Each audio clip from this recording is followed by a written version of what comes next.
Okay, let's take a live look in New York at the moment where voting is underway, although there's no one actually voting on that live shot. Oh, you can see some feet there on the other side of those boxes. Anyway, joining us live now is New York Times reporter Dana Rubinstein. Dana, good to have you with us this morning.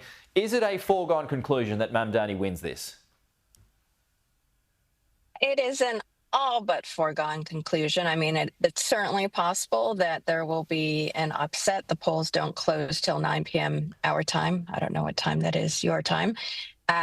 So, we won't know for sure for several hours yet, but all of the sort of credible polls in the weeks leading up to today have suggested that Mamdani has a comfortable lead over Cuomo and over Sliwa. Yeah, that's about 6 hours away, so it's early afternoon for us over here, Dana. But Mamdani's policies, they include universal child care, a rent freeze, even free buses.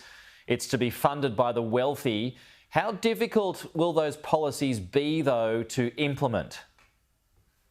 Well, they will require the consent of the state's governor, Kathy Hochul, who is facing her own re-election bid next year, and they'll require the consent of the New York State legislature. The governor has said she opposes hiking taxes on the wealthy and corporations out of fear that it will cause, people to leave New York City. Yeah. So I think the political viability depends to some extent on how big of a margin he wins by tonight. Is there much talk about that, an exodus of the rich?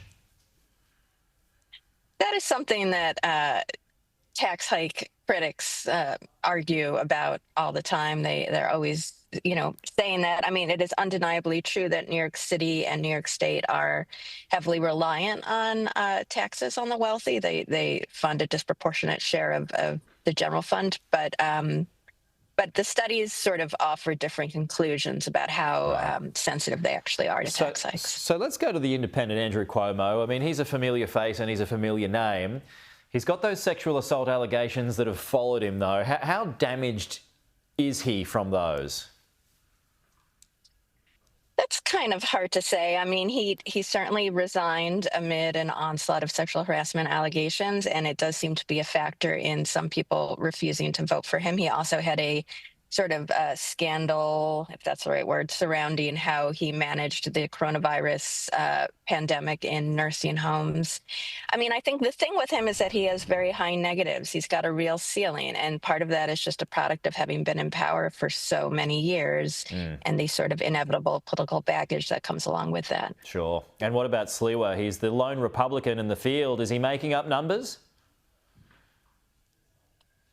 What's tricky for Sliwa is that he is a Republican, but he is not aligned with the Trump MAGA wing of the Republican Party, and the president has actually endorsed Cuomo, not him. So while he does have many loyal supporters, it doesn't really seem like he will have enough people behind him to win. Just on the Donald Trump factor, I mean, he is a famous New Yorker. He doesn't spend much time there anymore, I don't think. But I mean, how influential is his voice when he comes out overnight and he's been constantly critical of Zohran Mamdani?